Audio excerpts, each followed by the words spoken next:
એક બાજુ મામેરા ભરાય છે, એક બાજુ દીકરીઓના મુખમાંથી નીકળતા પવિત્ર ગીતને ગાઈ રહ્યા છો, ઢોલ ઢોટકી રહ્યો છો, એવા અવસરે ભાઈ વિશાલ ધર્મ અર્થ કામ અને મોક્ષના ચાર ફેરા ફરવા માટે જ્યારે જઈ રહ્યો છે ત્યારે પ્રેમ અને શ્રદ્ધાની સાથે આપણે જય ઘોષ કરી બોલો રામચંદ્ર ભગવાન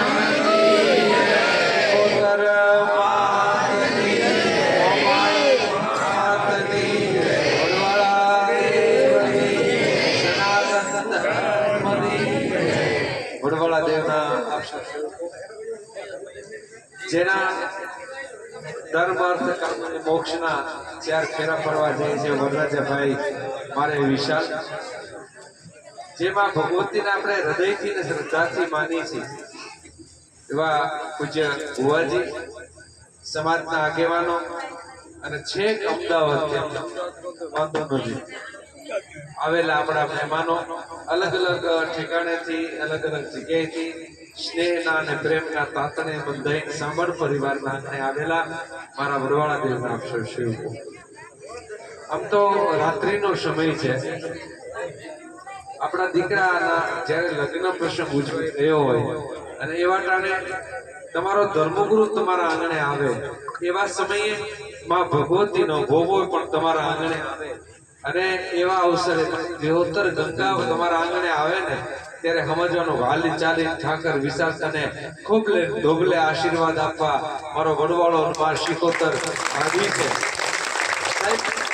સાધુના આવવાનું ટાણું હોય, ક્યારેક વળી સવારે આવતા હોય, ક્યારેક વળી સાંજે આવતા હોય, પણ આજ તો મને એવું લાગે કે વડવાળા દેવે મારા ઉપર દયા કરી છે કે જ્યારે દેવના દીવા થયા કંઈક ઠંડક કીધું હતું, દેવના દીવા થાય ને એના અંધારામાં જે દીવા તમે કરો ને ભરતભાઈ, એટલે અંધારામાં દીવાની જ્યોતનો પ્રકાશ, એમ અત્યારે હું એવા ટાણે તમારા આંગણે આવ્યો છું કે વડવાળા દેવના જ્યોતનો પ્રકાશ તમારા દૂધ અને દીકરામાં પડે અને વડવાળા દૂધ ને દીકરા અને દૂધ ને હાજરીમાં ક્યારેય વાંધો ન આવવા દે એ વડવાળા દેવના ચરણોમાં પ્રાર્થના કરું છું. આજ સવારે લગભગ મારે સવારે 11 વાગે કે 10:30 આવવાનું હતું. ઝાલાવાડ જિલ્લાના એટલે કે સુરેન્દ્રનગર જિલ્લાના એક કથાકારનું સંમેલન અચાનક દુધઈ મંદિરમાં ગોઠવાયું, એટલે બધા કથાકારોનું આજ મિલન હતું દુધઈમાં.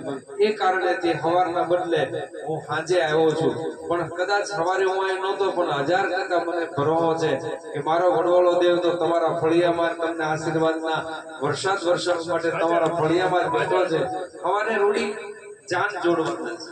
હું હમણાં લગ્નમાં ગયો હતો ત્યારે મેં કીધું ઘણા બધા શ્રોતા અહીંયા બેઠા છે, જ્યારે અહીંયા મોરામાં એટલે કે મોમાઈ મોરામાં આપણે આવવાનું હોય ને ત્યારે વિહોતર ગંગા મારી એક એક નાનું બાળક હોય ને, ગમે જ્ઞાતિનું હોય, ગમે અટકનું હોય, ગમે હાથનું હોય ને, એ મને મારા હૈયામાં રહેતું હોય, પણ છતાંય તમારું જે પરિવાર છે ને એ પરિવારમાં મા શરીરનો જન્મ થયો છે ને એટલા માટે વિશાલ હું અડધી રાતે તમારા આંગણે આવ્યો છું. એટલા માટે તાણ્યો વેલો થડે છે, ભલે ગમે તે હોય પણ તાણ્યો વેલો થડે છે. આ સમાજનો આંબળ પરિવારના આંગણે હું બેઠો છું ને ત્યારે ગૌરવતા સાથે મારે રાજનભાઈ કહેવું છે કે જે પરિવારના આંગણે બેઠા છો એ પરિવાર રબારી સમાજનું મૂળ અને કુળ છે. એ કુળમાં જ્યારે આપણે આવ્યા છીએ, રબારી સમાજના 133 જે રૂઢી છે, નામે જૂની વાત એવી છે ભુવાજી, હવે કેટલી હાચી કેટલી ખોટી તો મારો રામ જાણે, પણ મેં આપણા સમાજનો જે ઇતિહાસ જાણ્યો છે ને એમાં રાયકાની વાત આવે છે, દેવાંશીની વાત આવે છે. એને એક દીકરો, એને એક સંતાન નહોતા પહેલા, એટલે રાયે એમ કીધું કે તમે ભગવાન શિવ પાસે જાઓ, માં ભગવતી પાર્વતીએ તમને પેદા કર્યા છે, પણ હવે આપણે ત્યાં સંસારનો ઘણો સમય થયો છે, જો આપણે ત્યાં કઈ દીકરા દીકરી કઈક સંતાન આપે ને તો આપણે સુખી ને સંપન્ન થઈએ. ત્યારે આ તો ભોળા છે, ભોજી તમે ભોળા છો ને, હા પણ તો ભોળા છે, ભાગવું હું ઈ તો કે. એટલે પેલા રાય એમ કીધું એક કામ કરો, મહાદેવ પાસે જઈ અને 12 દીકરા માંગજો ને 1 દીકરી માંગજો. આ પૂછી ગયો મહાદેવ પાસે, મા ભગવતી પાર્વતી પાસે. મૂળ તો જીણા ભગત જીણા ભોપા ભોળા છે ને, એટલે 12 દીકરા ભૂલી ગયો. 12 દીકરી ભગવાન પાસે માગી કે 12 મને દીકરી આપો અને એક મને દીકરો આપો. ભગવાન ભોળાનાથે આંબળ પરિવારને એક દીકરો આપ્યો, અને જે 12 દીકરી રહી ને એ 12 ક્ષત્રિયો સાથે પરણાવીને રબારીમાં મેળવવાનું કામ આ રબારી સમાજમાં આંબળ પરિવારે કર્યું છે. અને ત્યાર પછી એમ વધતા 133 સુધી પહોંચ્યા છે. આ એટલા માટે કહું છું કે આનું જે મૂળ છે ને એ આંબળ પરિવાર. હું ઘણી વખત ક્યાંક બોલતો હોય ને એટલે ઘણા એવા હસતા હોય, મારી સાથે મજાક કરતા હોય. એ હાજરભાઈ જેવા હોય કે ભાઈ ભરતભાઈ જેવા એમ કે બાપુ તમે તમારું જ વખાણ કરો ને, એટલે હું એમ કહું મોટા રબારી એમ કે બાપુ મોટા વાળું રેવાય જો, મોટા તો અમે છીએ છૂટામાં. મેં તો તમે છૂટામાં છો પણ અમે તો ઇતિહાસમાં મોટા છીએ. કદાચ તમે ન માનો ને તો એ વસ્તુ તો માનવી પડશે તમારે. મોટા તરીકે અમને ન સ્વીકારો તો કાંઈ વાંધો નથી, પણ જૂના તરીકે તો તમારે સ્વીકારવું જ પડશે. બીજો રસ્તો આ જૂના રબારીના ફળિયામાં હું જ્યારે બેઠો છું, રાત્રિનો સમય છે, ઢોલ ધબકે છે, લગ્નના રૂડા ગીત ગવાય છે. ભોપા પેલા લગ્નના ગીત કેવા હતા? ઓલા વિશાલ તારા ઉપર કેવું હતું? વરરાજાના ગીત ગવાય. આમ તો જૂની વાત તો ભોપાના ગીત છે કે વિશાલ મુંબઈની સ્કૂલે 10 ચોપડી ભણ્યો, માણા રાજ, 10 અંગ્રેજી 10 ગુજરાતી. મને એમ થાય કે ભાગ કેમ પાડે છોકરા પૂછજો એડમિશન લઈ ગુજરાતીમાંથી ઇંગ્લિશમાં દાખલ કરવા હોય ને તો નથી સેટિંગ આવતું. તો સાંભળ્યું છે તમે 10 અંગ્રેજી અને 10 ગુજરાતી માણા રાજ, એવા આપણે રૂડા ગીત ગાય છે. આ આપણા વહુના લગ્નમાં અહીંયા ગયો ને આપણે આંબળ પરિવારમાં, ત્યાં મેં કીધું સાહેબ કે આપણા સમાજના જૂના જે ગીત છે, આપણા સમાજની જૂની રીત છે, આપણા સમાજની જૂની હસવાની, મસ્કરી કરવાની. અને અત્યારે જમાના મને એવું લાગતું નથી કે ભોપા મસ્કરી કોઈ સહન કરી શકે. કોઈ દીકરી તેડવા માટે આવ્યો હોય ને ઘરમાંથી બે ભાઈ તો રાતે ખાટલામાં ઉભરાઈને બાંધી તે પાણીએ મૂક્યા આવતું. એ નહીં આપણે જૂના વડીલોએ જોયું છે આ બધું. આ બધું હતું એટલા માટે આવીને આવી મીઠી મજાક જો સમાજમાં, પણ સમાજમાં કુરિવાજો બંધ થાય, સમાજમાં વ્યસન બંધ થાય, સમાજમાં ફેશન બંધ થાય, સમાજમાં શિક્ષણની સંસ્કારની રૂઢિવાદ થાય. અને જૂનામાં જૂના સંસ્કાર સમાજે હાંચવા હોય ને તો 14 પરગણા એક સંસ્કાર હાંચવા છે.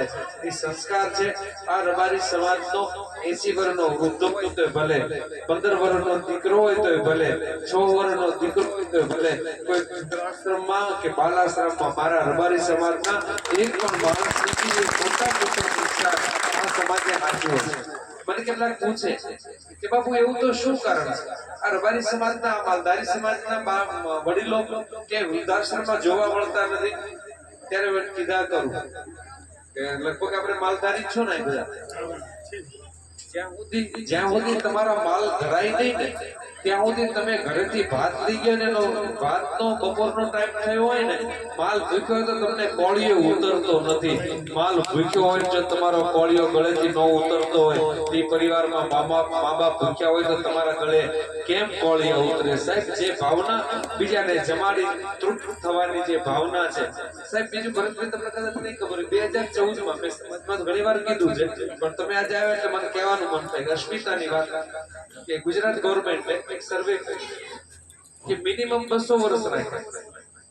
200 વર્ષ પહેલા અનક્ષેત્ર ચાલ્યા હોય અને પછી આજ સુધી એટલે કે 2014 સુધીની વાત હતી. 2014માં ક્યારે બંધ ન થયા હોય એવા નક્ષત્ર કેટલા, એવા દરવાજા કેટલા જેને આવો બાપા, ખાઓ બાપા, બેહો બાપા, જે સમાજના સંતો બેઠા નહીં, શિક્ષણની ચિંતા કરી, સમાજની સંસ્કારની ચિંતા કરી, સમાજની કુરિવાજની ચિંતા કરી, એવા દરવાજા કેટલા? તો સાહેબ ગુજરાત ગવર્મેન્ટના ચોપડામાં હજી તેને સર્વે જોવાની છૂટ છે કે એના ચોપડામાં 14 નક્ષત્ર એવા આવ્યા કે કોઈ 500 વર્ષ, કોઈ 200 વર્ષ, કોઈ 300 વર્ષ, કોઈ 200 વર્ષ, કોઈ 1000 વર્ષ, એવા 14 નક્ષત્ર આવ્યા. અને 14માં તો 2 તો મેલા લુગડા સમાજના આવ્યા કે આ સમાજ વર્ષો પહેલા, 800 વર્ષ પહેલા જે રીતે અન્નદાન દેતા હતા, જે રીતે ગૌદાન દેતા હતા, એ જ રીતે આજે એટલું જ મને કહેતા આનંદ થાય છે કે કોઈ સાગે એવો કળિયુગ હાલે છે ને અત્યારે કે કોઈને 10 રૂપિયા ન દે ને એવો સમય ચાલે છે, પણ એવા સમયે પણ મારા વડવાળા દેવના સેવકો ગોપા, મારા વડવાળા દેવના સાધુ માગે ને તો 10 રૂપિયા નહીં, દીકરા પણ હસતા હસતા એના ચરણમાં સમર્પિત કરે. એ સમાજમાં જ્યારે મારો તમારો જન્મ થયો છે ત્યારે એટલું યાદ રાખજો કે ખાવાનું હોય, ન ખાવાનું હોય, પીવાનું હોય, ન પીવાનું હોય, અને એટલું યાદ રાખજો ક્યાંક નબળી ક્ષણ આવી જાય ને જીવનમાં તો યાદ કરજો મારો બાપ કોણ છે, મારો ઠાકર કોણ છે, મારી કુળદેવી કોણ છે, હું કોના ચરણમાં નમો છું. પાપ કરવાનું જે આવે ને ત્યાં ડગલા પાછળ રાખજો મારા બાપલા. જ્યાં સુધી આ સમાજમાં ધર્મ છે, જ્યાં સુધી પુણ્ય છે, અને પુણ્ય કેવું છે સાહેબ, આ વિજ્ઞાન અત્યારે મારે હમણાં એક દીકરાની માનતા 4-5 દિવસ પહેલાની વાત કરું છું. એ દીકરાને પગે લગાડવા આવ્યા સાહેબ. એ દીકરાની માને વિજ્ઞાન એમ કે સ્ત્રીના શરીરમાં કોથળી હોય ને તો જ બાળકનો જન્મ થઈ શકે, એના વગર જન્મ ન થઈ શકે.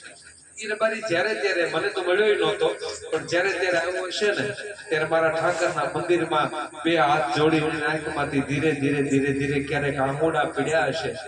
કદાચ મારો ઠાકર એ નહીં સહન કરી શક્યો હોય, એના ભાઈઓએ એવું કીધું કે એક કામ કરતા આપણે બીજા લગ્ન કરી લઈએ. ત્યારે રબારી એમ કીધું કે ભગવાનને જો મને સુખી કરવો હોય, ભગવાનને જો શેર માટી દેવી હોય ને તો બીજે લગ્ન કરી છે, માં દેશે કે નહીં દે ખબર નથી, પણ આ અડધું અંગ છે. અને મારા ઠાકર જો મારે દીકરા કે દીકરી ન આપે, મારે દીકરાની જરૂર નથી, દીકરીની જરૂર નથી, જે પણ સંતાન આપે ને હું પ્રેમથી સ્વીકારીશ. અને પછી છેલ્લે છેલ્લે આવતા આવતા તેને માનતા માની હે ઠાકર તારા આંગણે ક્યાં ખજાને ખોટ છે, જો એક દીકરો આવે ને તો એ કે મારે સાધુ તરીકે વડવાળાના ચરણમાં સમર્પિત કરી દેવો છે, જીવતા જોગીએ ભલા. સાહેબ એનો લાજ રાખતા લગભગ 1.5 મહિના કે 1.25 મહિના પહેલા વગર કોથળીએ મારા વડવાળાએ 2 દીકરા એના આંગણે રમતા થયા. એક વડવાળાને આપ્યો ને એના ઘરે એનો અંશ ને વંશ ચલાવવા માટે આપ્યો છે. આ બધું ક્યારે થાય છે? વિજ્ઞાન સાથે તો દરેક ક્ષણે હું તમે ઉપયોગ કરી છે, પણ ક્યાંક ને ક્યાંક વિજ્ઞાન કરતાય ધર્મ મોટો છે. જેના ઘરમાં ધર્મ હશે, જેના ઘરમાં કુળદેવી હશે, જેના ઘરમાં ઈષ્ટદેવ વડવાળો હશે, જેના ઘરમાં શ્રદ્ધા ને વિશ્વાસ હશે, કયો વિશ્વાસ સાહેબ? આવવાનો તો સવારે 10:30-11 વાગે હતો, પણ તમે વિશ્વાસ રાખીને બેઠા હતા કે સબરીની જેમ. સબરીએ માતંગ ઋષિએ કીધું ને 80 વર્ષે મારો રામ સબરીના આશ્રમે ગયો, અને સબરી વિશ્વાસ રાખ્યો. એવો ને એવો વિશ્વાસ મારા સાંભળ પરિવારે 2 ઠેકાણા અહીંયા એવો વિશ્વાસ રાખ્યો. મારા વડવાળા દેવના સાધુડાએ કીધું છે કે અહીં આવીશ એટલે ભલે દી વહી ગયો, અંધારું થઈ ગયું, પણ કેવું હતું બાપુ?